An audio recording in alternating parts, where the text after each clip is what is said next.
Hello everyone, how are you all? I hope you guys are doing well. So guys, welcome back to our channel. And guys, आज हम लोग discuss करेंगे as usually आपके unit 2 research aptitude के कुछ important question. ये जो video है आज आपके ये यूजीसी नेट वाले कैंडिडेट्स के लिए है। तो ऐसे कैंडिडेट्स जो कि अपकमिंग यूजीसी नेट एग्ज़ाम में अपीयर होने जा रहे हैं, उनको पता होगा कि हम लोग ऑलरेडी यहाँ पर यूजीसी नेट एग्ज़ाम की प्रिपरेशन कर रहे हैं। तो हमने वहाँ पर आपके यूनिट 1 के कुछ इम्पॉर्टेंट पॉइंट्स को कवर किया है। वहाँ यूनिट 1 के इम्पॉर्टेंट क्वेश्चंस डिस्कस किए हैं, पीवाईक्यू डिस्कस किए हैं। तो अगर आपने हमारी वो प्रीवियस वीडियोस नहीं देखी हैं तो डिस्क्रिप्शन बॉक्स में आपको लिंक प्रोवाइड कर दिया जाएगा, वहाँ से चेक कर सकते हैं। इसके अलावा यूनिट 2 में भी हम आपके प्रीवियस ईयर के क्वेश्चंस और क्विज की फॉर्म में टॉप 10 क्वेश्चंस की सीरीज़ को यहाँ पर डिस्कस कर रहे हैं। तो उसी सीरीज़ में हम आगे बढ़ रहे हैं। आज के भी हमारे टॉप 10 क्वेश्चंस को हम डिस्कस करेंगे, जो कि आपके UGC net exam point of view के अकॉर्डिंग बहुत ही ज़्यादा बेनिफिशियल क्वेश्चंस आपके लिए प्रूव होंगे। तो वीडियो को विदाउट स्किप के लास्ट तक आपको देखना है, ताकि आपसे कोई भी इम्पॉर्टेंट क्वेश्चन यहाँ पर मिस ना हो। और बहुत जल्द हम आपके यूनिट 2 रिसर्च एप्टीट्यूड के टोटल 100 क्वेश्चंस जो है वो कंप्लीट कर लेंगे। तो अब आप समझ सकते हैं कि 100 क्वेश्चन कंप्लीट करना, वो भी important questions, is not a easy task. और मतलब आप खुद समझ सकते हो कि आपकी प्रिपरेशन एक किस लेवल तक हो सकती है अगर आपने 100 क्वेश्चंस को अच्छे से जो है वो वहाँ पर कर लिया तो। ठीक है, तो हम जल्दी ही 100 क्वेश्चंस कवर करेंगे यूनिट 2 के, और उसके बाद हम अपने यूनिट 3 की तरफ बढ़ेंगे। और उसके बाद हम बीच में कभी आपकी यूनिट 1 या फिर यूनिट 2 की जो है वो मैराथन क्लास लेकर आएंगे। तो वहाँ पर आपको एक साथ ज़्यादा अमाउंट में क्वेश्चंस देखने को मिलेंगे। अगर आप हमारे चैनल पर नए हैं या फिर हमारे चैनल को सब्सक्राइब नहीं किया है तो यूजीसी नेट एग्ज़ाम की प्रिपरेशन के लिए चैनल को सब्सक्राइब करें और बेल आइकन को प्रेस करना बिल्कुल ना भूलें, ताकि जब भी न्यू वीडियो अपलोड हो तो नोटिफिकेशन आप तक पहुंच सके। तो चलिए guys, without wasting much more time, let's get started with our topic. So start करेंगे अपने क्विज को, यानी कि यहाँ पर हम 10 क्वेश्चन को डिस्कस करते हैं in the form of quiz. तो चलिए, question number 1, the control of extraneous variables in experimental research after the treatment is given can be done through a technique called, यानी कि यहाँ पर आपसे पूछा है कि जो एक्सट्रेनियस वेरिएबल का कंट्रोल होता है एक्सपेरिमेंटल रिसर्च में ट्रीटमेंट के बाद, उसको जो है वो किस टेक्निक के थ्रू किया जाता है। उस टेक्निक को हम स्टैटिस्टिकल रिग्रेशन कहते हैं, पोस्ट टेस्ट कहते हैं, वन वे एनोवा कहते हैं, या फिर एनालिसिस कहते हैं कोवेरिएंस का। तो देखिए कितना ईजी क्वेश्चन है ये।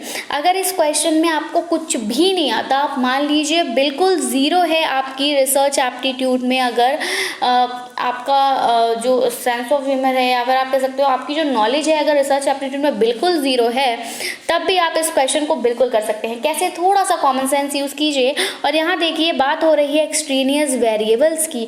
तो अगर वेरिएबल की बात हो रही है तो आपको आंसर अपना किस में देखने को, अगर वेरिएंस आपको ऑप्शन दिख रहा है तो ये वेरिएबल और ये वेरिएंस एक दूसरे से क्या है, एक थोड़ा सा लिंक्ड है। ठीक है, तो जब ये एक दूसरे से इंटरलिंक्ड हैं तो हमारा जो यहाँ पर करेक्ट आंसर है वो बिल्कुल है आपका एनालिसिस ऑफ कोवेरिएंस। तो आई होप आपको आंसर क्लियर हुआ होगा। हिंदी में देखेंगे क्योंकि सेशन हमारा बाइलिंगुअल है एज यूजुअल, इंग्लिश कैंडिडेट्स भी यहाँ पर कंफर्टेबल रहें और हिंदी कैंडिडेट्स को भी कोई प्रॉब्लम ना हो। तो चलिए देखेंगे, उपचार दिए जाने के बाद प्रायोगिक अनुसंधान में बाहरी चरों का नियंत्रण किस तकनीक के माध्यम से किया जा सकता है। सांख्यिकी प्रतिगमन के द्वारा, पोस्ट टेस्ट के द्वारा, वन वे एनोवा के द्वारा, या सह प्रसरण का विश्लेषण। तो किसके द्वारा होगा? सह प्रसरण का विश्लेषण। Option number D is the right answer for this question. आगे बढ़ेंगे अपने अगले क्वेश्चन की तरफ। It is which of the following is incorrect pairing. अब यहाँ पर आपको बताना है कि इनकरेक्ट पेयरिंग इनमें से कौन सी है। ठीक है, ये आर जो है वो यहाँ है। तो बात करें अगर हम product movement coefficient of correlation, correlation का जो प्रोडक्ट मूवमेंट कोएफिशिएंट होता है वो क्या होता है, बेस बिल्कुल आर होता है। याद रखते चलिएगा ये क्वेश्चन, जरूरी नहीं कि ऐसे ही ऑप्शन आपको देखने को मिले। तो आपको यहाँ पर ये बात देखनी है कि जो प्रोडक्ट मूवमेंट कोएफिशिएंट है ऑफ कोरिलेशन वो क्या होता है, वो स्मॉल आर होता है, बिल्कुल होता है। काय स्क्वायर, तो काय स्क्वायर को कैसे लिखा जाता है, एक्स स्क्वायर की फॉर्म में जो है वो काय स्क्वायर को लिखा जाता है, बिल्कुल ठीक है। नेक्स्ट है मल्टीपल कोरिलेशन, तो मल्टीपल कोरिलेशन होता है आपका आर, बिल्कुल, लेकिन यहाँ पर स्टैंडर्ड डेविएशन जो है वो आपका ये नहीं होता, इसलिए हमारा जो करेक्ट आंसर हो जाएगा वो है ऑप्शन नंबर डी। नेक्स्ट, और आप मुझे बताएंगे कि स्टैंडर्ड, ये आपका क्वेश्चन है, ठीक है, आप मुझे कमेंट सेक्शन में बताएंगे कि स्टैंडर्ड डेविएशन का यहाँ पर क्या साइन होना चाहिए था, ठीक है। तो निम्न में से कौन सा जोड़ा गलत है, यानी सहसंबंध के उत्पाद क्षण गुणांक आर, इसको हम स्मॉल आर कहेंगे क्योंकि यहाँ पर ये ट्रांसलेशन की वजह से ऐसा हो गया है, it is chi square x square, बिल्कुल ठीक है। एकाधी सहसंबंध कैपिटल आर, बिल्कुल, और मानक विचलन ये नहीं है आपका, तो ऑप्शन नंबर डी जो है वो आपका यहाँ पर करेक्ट हो जाएगा क्योंकि ये गलत है। Next question, a survey of population is equivalent to, अगर आप किसी भी पॉपुलेशन का सर्वे करते हैं तो वो किसके इक्वलेंट माना जाएगा, उसको आप सेंसस सर्वे कहेंगे। अगर आप किसी पॉपुलेशन का सर्वे कर रहे हैं तब उसको आप सेंसस सर्वे कहेंगे, सैंपल सर्वे कहेंगे, ग्रुप सर्वे कहेंगे, या फिर नन ऑफ दी अबव कहेंगे। तो देखिए कभी कभी क्वेश्चन का हिंदी वाला पार्ट भी देख लेना सही रहता है। तो आपको कुछ भी पॉपुलेशन से आपके माइंड में क्या आ रहा है, वर्ड जनसंख्या, यही वर्ड आ रहा है ना। तो अगर आपको किसी भी जनसंख्या का सर्वे करना है, जो आपकी जनगणनाएं होती हैं, जैसे आपकी 2011 की जनगणना है, वहाँ से आपके क्वेश्चन भी पूछे जाते हैं कॉम्पिटिटिव एग्जाम्स में, तो जनसंख्या का अगर आप सर्वे कर रहे हो तो उस सर्वे को आप क्या कहेंगे, तो उस सर्वे को आप कहेंगे census survey. Option number A is the correct answer for this question. तो जनसंख्या का सर्वेक्षण तुल्य होता है, किसके तुल्य होता है, जनगणना सर्वेक्षण के, नमूना सर्वेक्षण, समूह या प्रक में से कोई नहीं। तो option number A is the right answer for this question, जनगणना सर्वेक्षण।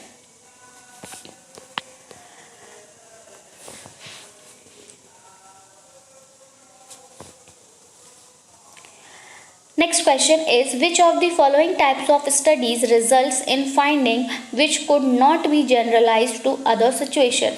यहाँ पर आपसे बोला है, देखिए यहाँ पर कुछ आपको स्टडीज़ दी हुई है, जैसे कि आपकी डिस्क्रिप्टिव हो गई, हिस्टोरिकल हो गया, एक्सपेरिमेंटल हो गया और कैजुअल कंपैरेटिव, कॉजल कंपैरेटिव है। यहाँ पर आपसे पूछा है इन चारों में से, ठीक है, इन चारों में से, इन चारों टाइप्स के स्टडी रिजल्ट्स, स्टडीज़ में से जो रिजल्ट्स, फाइंडिंग के जो भी रिजल्ट निकलेंगे वो इनमें से कौन सा जो है वो जनरलाइज नहीं हो सकता अदर सिचुएशन के साथ, डिस्क्रिप्टिव, हिस्टोरिकल, एक्सपेरिमेंटल या फिर कॉजल कंपैरेटिव। तो देखिए जब बात आ रही है कंपैरेटिव की, तो ये तो एक मतलब हम इनका सामान्यकरण तो दोनों सिचुएशन में कर सकते हैं। कंपैरिजन में क्या होगा कि कोई चीज़ यहाँ होगी बट यहाँ नहीं होगी, यहाँ एक होगी यहाँ दो होगी, बट वही सेम ही चीज़ होगी ना। मैं अगर बोल दूँ कि यहाँ पर मैं आपसे बोल दूँ कि ह्यूमन बींग्स और एनिमल्स, अगर मैं इनकी लेग्स की बात कर लूँ तो ह्यूमन बींग्स और एनिमल्स के बीच अगर आप कंपैरिजन करेंगे, आप बताएंगे ह्यूमन बींग्स की 2 लेग्स होंगी but in case of animal या 4 होंगी, लेकिन बात सामान्यकरण ही हो रहा है, पैरों की ही बात हो रही है, ठीक है। तो कंपैरेटिव ये तो गलत हो जाएगा। दूसरा है आपका एक्सपेरिमेंटल। एक्सपेरिमेंटल में भी आप जनरलाइजेशन कर सकते हैं दूसरी सिचुएशन के साथ, बिल्कुल हो सकता है। अगर आप कोई भी अपना एक्सपेरिमेंट कर रहे हो, कोई भी आप अपना प्रैक्टिकल कर रहे हो, तो उसके रिजल्ट को आप दूसरे रिजल्ट के साथ जो है वो जनरलाइज कर सकते हो, ठीक है, कि किस किस तरह से करा था, क्या क्या सिमिलैरिटीज़ हैं, क्या डिफरेंस है। यहाँ हमारा जो करेक्ट आंसर जाएगा डिस्क्रिप्टिव। डिस्क्रिप्शन में भी आप जनरलाइजेशन कर सकते हैं, लेकिन हिस्टोरिकल रिसर्च में आप जनरलाइजेशन नहीं कर सकते। ये तो आपको एज इट इज देखने को मिलेगा, जो भी आपका इतिहास है उसको आप किसी और चीज़ के साथ जनरलाइज नहीं कर सकते हैं, ठीक है। आप अपनी हिस्टोरिकल रिसर्च का जो भी रिजल्ट निकल के आएगा वो सेम एक ही चीज़ के लिए होगा, उसको आप दूसरे के साथ उसका सामान्यीकरण नहीं कर सकते कि आप ये बोल दो कि अच्छा हमें, जैसे आप बोलते कि आपको जैसे हड़प्पा जो संस्कृति थी उसके कुछ आपको प्रूफ्स मिले थे जिसकी वजह से आपने पहचाना कि यहाँ पर हाँ ठीक है ये संस्कृति थी या ये था, सिंधु घाटी सभ्यता के बारे में पता चला था। तो अब आप उसको किसी और चीज़ के साथ जनरलाइज नहीं कर सकते, तो ऑप्शन नंबर बी जो है वो यहाँ पर करेक्ट हो जाएगा। निम्नलिखित में से किस प्रकार के अध्ययनों से निष्कर्ष निकालते हैं निम्नलिखित में से किस प्रकार के अध्ययनों से निष्कर्ष निकलते हैं जिन्हें अन्य स्थितियों के लिए सामान्यीकृत नहीं किया जा सकता। आप दूसरी स्थिति के साथ इनको सामान्यीकृत नहीं कर सकते। तो देखिए वर्णात्मक में आप दूसरी स्थिति के साथ सामान्यीकृत करेंगे, बिल्कुल करेंगे। अगर आप मान लीजिए किसी भी एक स्टोरी को, किसी भी एक कंसेप्ट को भी अगर आप नरेट कर रहे हो, डिस्क्राइब कर रहे हो, तो वहाँ पर आप किसी दूसरी सिचुएशन का एग्जाम्पल लेते हैं, बिल्कुल लेते हैं। मैं आपको यहाँ पर अभी पढ़ा रही हूँ तो मैं क्या कर रही हूँ, वर्णात्मक यानी कि डिस्क्रिप्शन दे रही हूँ आपको, ठीक है। डिस्क्रिप्शन में किसका दे रही हूँ, आपके UGC नेट एग्जाम के यूनिट 2 के क्वेश्चंस का। अब मैं बात तो कर रही हूँ यूनिट 2 के क्वेश्चंस की, लेकिन यहाँ पर मैं आपको कोई एग्जाम्पल देती हूँ। जैसे कि मैंने अभी जनसंख्या का दिया था कि 2011 में आपकी जनगणना हुई थी, ठीक है। तो ये क्या है, ये मैंने किसी एक दूसरी स्थिति का उदाहरण आपको दिया, मैं दे सकती हूँ बिल्कुल। तो यहाँ पर ये वाली बात तो नहीं होगी।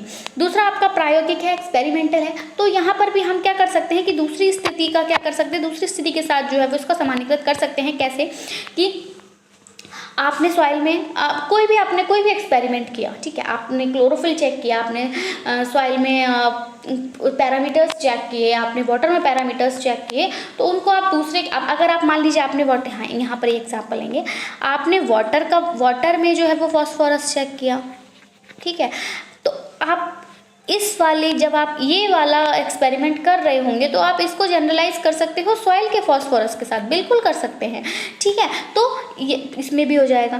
कारण तुलनात्मक, तो तुलना में तो बिल्कुल ही होता है, ठीक है। आप बोल सकते हो कि हाँ तुलना आप करेंगे तो आप दूसरे के बताएंगे कि जो राम है वो श्याम की तुलना में ज़्यादा अच्छा है, तो यानी कि अच्छा तो श्याम भी है लेकिन राम जो है वो ज़्यादा है, तो दोनों के बीच सामान्यीकरण हुआ। लेकिन यहाँ पर ऐतिहासिक में आप नहीं कर सकते। जो आपने आपको हिस्टोरिकल रिसर्च में जो भी आपके रिजल्ट्स आए वो एज इट इज उसी के लिए रहेंगे, उनको आप किसी दूसरी स्थिति के साथ जो है वो नहीं जोड़ सकते।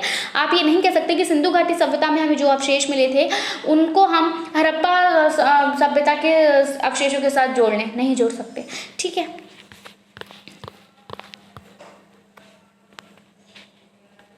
Which of the following terms is relevant to a qualitative study?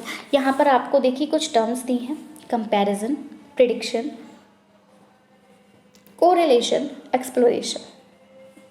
तो इन चारों ही टर्म्स में से क्वालिटेटिव स्टडी की अगर मैं बात करूं तो यहाँ पर रिलेवेंट कौन सी टर्म मानी जाएगी?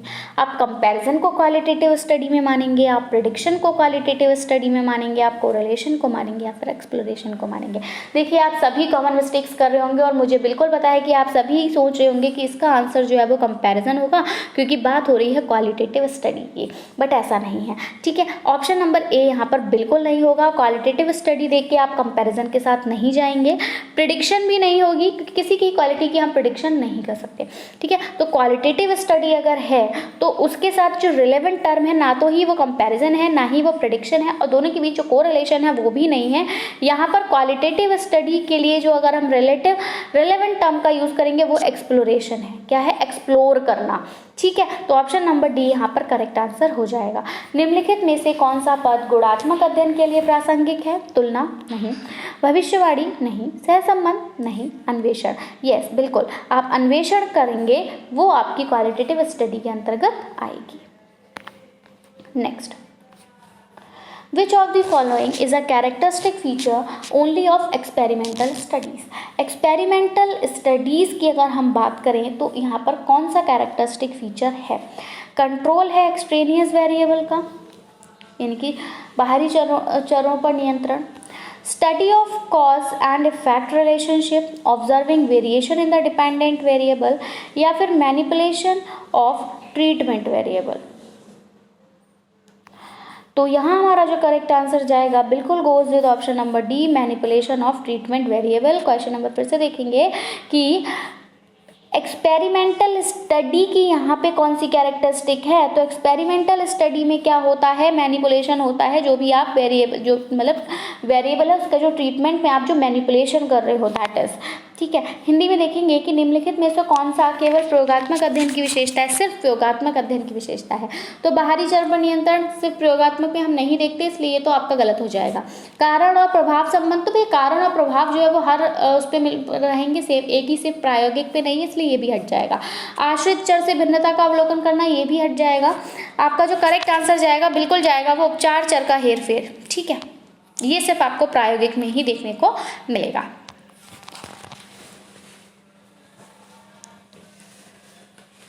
Question number 7 is equating through matched pairs is the method used in। अब यहाँ पर अगर आप मैच्ड पेयर के साथ इक्वेशन बना रहे हैं तो उस मेथड तो उसमें जो मेथड यूज़ होता है, मतलब उस यहाँ पर आप देखेंगे equating through matched pairs, matched pair के साथ आप इक्वेशन बना रहे हो तो वो किसका मेथड, वो मेथड है किस में यूज़ होता है ये। ठीक है, मैच्ड पेयर की इक्वेशन बनाने का मेथड आप किस में यूज़ करते हैं, सर्वे रिसर्च में, एक्सपेरिमेंटल रिसर्च में, सोशियोलॉजिकल रिसर्च में या ट्रेंड रिसर्च में। तो नन अदर देन आप कैसे, अब आप खुद देख लीजिए, इक्वेटिंग थ्रू मैच्ड पेयर्स, आप मैच्ड पेयर के साथ इक्वेशन बना रहे हो। कैसे बना रहे हो, मान लीजिए आप हाइड्रोजन ले रहे हो, आप ऑक्सीजन ले रहे हो, अब आप कह रहे हो ये दोनों मिलेंगे, इन दोनों के मिलने से एक इक्वेशन बनेगी।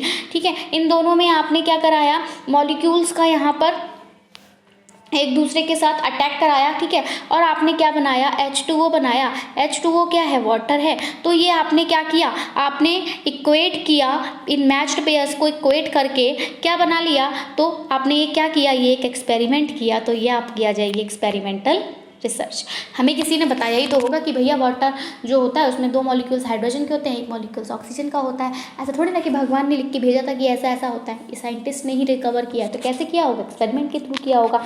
ठीक है, तो option number B is the right answer for this question. सुमेलित युग्म के माध्यम से समीकरण बनाने में प्रयुक्त विधि है। तो सुमेलित युग्म के माध्यम से आप समीकरण किस विधि में बनाते हैं, तो समीकरण आप किस में बनाएंगे, प्रायोगिक अनुसंधान में ही बनाएंगे, है ना। आप बोलेंगे कार्बन डाइऑक्साइड मिल रहा है, आपका सनलाइट मिल रहा है, वाटर मिल रहा है, तो ये सब मिलकर क्या, किसकी इक्वेशन बना रहे हैं, फोटोसिंथेसिस की प्रक्रिया बता रहे हैं। ठीक है, तो ऑप्शन नंबर बी यहाँ पर प्रायोगिक अनुसंधान होगा। Next, when a researcher checks the genuineness and authenticity of the source material it is known। अब देखिए, अगर आप कोई रिसर्चर है तो वो सोर्स मटेरियल, जहाँ से उसने मटेरियल मतलब लिया है, उसकी जो भी सोर्स है, उस मटेरियल की अगर उसको ऑथेंटिसिटी का पता लगाना है, उसकी जेन्युइननेस का पता लगाना है, तो उसको क्या कहेंगे, उसको आप एक्सटर्नल वैलिडिटी कहेंगे, एक्सटर्नल क्रिटिसिज्म कहेंगे, कंकरेंट वैलिडिटी कहेंगे या इंटरनल कंसिस्टेंसी कहेंगे। देखिए, तो वैलिडिटी बात हो रही है कि आपको जेन्युइननेस और ऑथेंटिसिटी का पता लगाना है, तो यहाँ पे वैलिडिटी की तो बात ही नहीं आएगी, क्योंकि आप उसकी ये नहीं देख रहे कि वो कब तक चलने वाला है। वैलिडिटी तो आप कब देखेंगे, जब आप देखेंगे कि वो कितने समय तक जो है वो चल सकता है, वो वैध है, विश्वसनीय है या नहीं है। ठीक है, तो यहाँ पर ये गलत हो जाएगा। दूसरा है आपका वैलिडिटी वाले, यहाँ पर ये भी गलत हो जाएंगे। फिर आपको इंटरनल कंसिस्टेंसी से उसका कोई मतलब नहीं है। आप इंटरनल कंसिस्टेंसी देखकर कैसे पता लगा सकते हो कि वो जेन्युइन है, ऑथेंटिक है या नहीं। इसका पता आपको कैसे लगेगा, जब आप एक्सटर्नल क्रिटिसिज्म करेंगे तब आप जानेंगे कि जिस भी सोर्स से आपने मटेरियल लिया है वो जेन्युइन है या ऑथेंटिक है या नहीं है। तो जब एक शोधकर्ता स्रोत सामग्री की वास्तविकता और प्रामाणिकता की जांच करता है तो उसे जाना जाता है किस नाम से। आप उसको बाहरी वैधता कहेंगे, बाहरी आलोचना कहेंगे, संवर्ती वैधता कहेंगे, आंतरिक स्थिरता कहेंगे। तो ये कुछ नहीं कहेंगे, हम उसमें कहेंगे बाहरी आलोचना। ठीक है, आप जब उसकी बाहर एक्सटर्नल उसका जब उसको क्रिटिसाइज करोगे तब जाके पता चलेगा कि वो वास्तविक है या नहीं है, प्रमाणित है या नहीं है। An investigator studied the census data for a given area and prepared a write-up based on them, तो such a write-up is called। अगर कोई भी इन्वेस्टिगेटर है वो सेंसस डेटा को पढ़ता है, ठीक है, किसी भी एक गिवन कोई भी एक पर्टिकुलर एरिया का सेंसस डेटा जो है उसको पढ़ रहा है और फिर उसको पढ़ के एक राइटअप बना रहा है, तो ऐसी राइटिंग को हम क्या कहेंगे, उसको हम रिसर्च पेपर के नाम से जानेंगे, आर्टिकल के नाम से जानेंगे, थीसिस के नाम से जानेंगे, या फिर रिसर्च रिपोर्ट के बारे में। तो कुछ पढ़ के और फिर मतलब किसी चीज़ को पढ़ के उसके ऊपर अगर आप कुछ लिखते हैं तो वो कहलाता है आपका आर्टिकल। ठीक है, तो ऑप्शन नंबर बी जो है वो यहाँ पर करेक्ट हो जाएगा कि आपने क्या करा पॉपुलेशन सेंसस डेटा पढ़ा, ठीक है, किसी भी पर्टिकुलर एरिया की जनसंख्या के बारे में देखा कि इतने लोग, इतने मैन हैं, इतने मेल, इतनी वेमेंस हैं, इतने मेल हैं, इतने बच्चे हैं, इतने लोग जो है वो लिटरेट हैं, इतने लिटरेट हैं, इतने इसमें यंग हैं, इतने इसमें ओल्ड हैं। तो इन सब का जब आपने ये सब पढ़ के और उसके बाद जब इसके बारे में कोई एक लेख लिखा तो उसको आप कहेंगे आर्टिकल, ठीक है। एक अन्वेषक ने किसी दिए गए क्षेत्र के लिए जनगणना के आंकड़ों का अध्ययन किया और उनके आधार पर एक लेख तैयार किया, तो ऐसे लेख को क्या कहेंगे? ऐसे लेख को कहेंगे अनुच्छेद। And the last question for our session is an intensive investigation of a slow learner. अगर एक इंटेंसिव इन्वेस्टिगेशन होती है स्लो लर्नर की, जो कि है किसी भी रिसर्च प्रोजेक्ट में हो तो टीचर के द्वारा, तो उसको आप क्या कहेंगे? उसको आप एक्शन रिसर्च कहेंगे, सर्वे कहेंगे, केस स्टडी कहेंगे या एथनोग्राफी कहेंगे? तो देखिए एक्शन रिसर्च तो है ही नहीं, ठीक है, क्योंकि एक्शन रिसर्च में तो ठीक है अपना नहीं है, सर्वे नहीं है, आप यहाँ कोई सर्वे नहीं कर रहे हैं, ठीक है। बात हो रही है कि स्लो लर्नर की एक इंटेंसिव इन्वेस्टिगेशन हो रही है एक रिसर्च प्रोजेक्ट में टीचर के द्वारा, तो वो क्या कर रहा है? वो कर रहा है केस स्टडी, यानी उस स्लो लर्नर के बारे में पढ़ रहा है। तो ऑप्शन नंबर सी जो है वो यहाँ पर करेक्ट हो जाएगा। तो आई होप, सॉरी हिंदी में भी देखने हैं। एक शिक्षक द्वारा एक शोध परियोजना में धीमी गति से सीखने वाले की गहन जांच को क्या कहेंगे? तो उस गहन जांच को हम कहेंगे case study. Option number C is the correct answer for this question. कभी कभी हिंदी देख लेना बहुत ठीक होता है, मैं बार बार बता रही हूँ कि गहन जांच से ही आप समझ जाएंगे गहन जांच आप किसकी करते हो? केस स्टडी करते हो। तो option number C is the correct answer for this question. और आई होप आपको सेशन पसंद आया होगा, और वीडियो पसंद आया हो तो प्लीज़ इसको लाइक करें और अपने फ्रेंड्स में शेयर करें। आपके एक लाइक से हमें मोटिवेशन मिलता है और आपके शेयर करने से और भी जो भी कैंडिडेट्स होते हैं उनको भी हेल्प मिलती है। So that's it from my side. If you have any query can ask in the comment section. देखिए बीच बीच में आपकी करंट की क्लास यहाँ पर अपलोड हो रही है, तो उसकी वजह से आपको बिल्कुल भी वरिड होने की ज़रूरत नहीं है। ये नहीं सोचना कि अब चैनल हमारे लिए नहीं रहा, अब यहाँ पर करंट की क्लासेस होने लगी। देखिए करंट आपको भी कहीं ना कहीं बहुत ज़्यादा हेल्प कर रहा है, क्योंकि आप सब अपना ग्रेजुएशन लेवल पास करके MSc लेवल पर आए हो, सॉरी आप पोस्ट ग्रेजुएशन लेवल पर आए हो। अगर आप नेट का एग्जाम दे रहे हो इट मीन्स आप पोस्ट ग्रेजुएट हो। तो अगर आप पोस्ट ग्रेजुएट हो तो सिर्फ एक ही एग्जाम के पीछे भागना हम मतलब ज़्यादा अच्छा नहीं मानेंगे। तो आप किसी और एग्ज़ाम के लिए भी प्रिपेयर कर रहे होंगे। डेफिनेटली आप में से काफ़ी कैंडिडेट्स ऐसे होंगे जो अदर कॉम्पिटिटिव एग्जाम्स के लिए भी पढ़ते होंगे, तो ये करंट वाले क्वेश्चंस आपको वहाँ हेल्प करेंगे। तो ये बिल्कुल मत सोचिएगा कि यहाँ पर हमें करंट की वीडियोस मिल रही है यानी कि हमें अब UGC नेट का कुछ नहीं मिलेगा। UGC नेट की आपकी एज इट इज प्रिपरेशन होगी, वो हम एक्स्ट्रा में डाल रहे हैं, ठीक है। तो वरीड होने की जरूरत नहीं। बाकी अगर आपकी कोई भी क्वेरी आप मुझे कमेंट सेक्शन में पूछ सकते हैं, और आपका कोई सजेशन हो तो आप हमें वो भी दे सकते हैं। अगर आपको लग रहा है कि हमें करंट की वीडियोस नहीं डालनी चाहिए तो आप हमें एक बार अपना जो भी आपका मत है वो बताएं। तो that's it from my side. मिलेंगे हम अपनी एक नई वीडियो के साथ। Till then take care and bye bye. So thanks for watching. Thanks, have a nice day.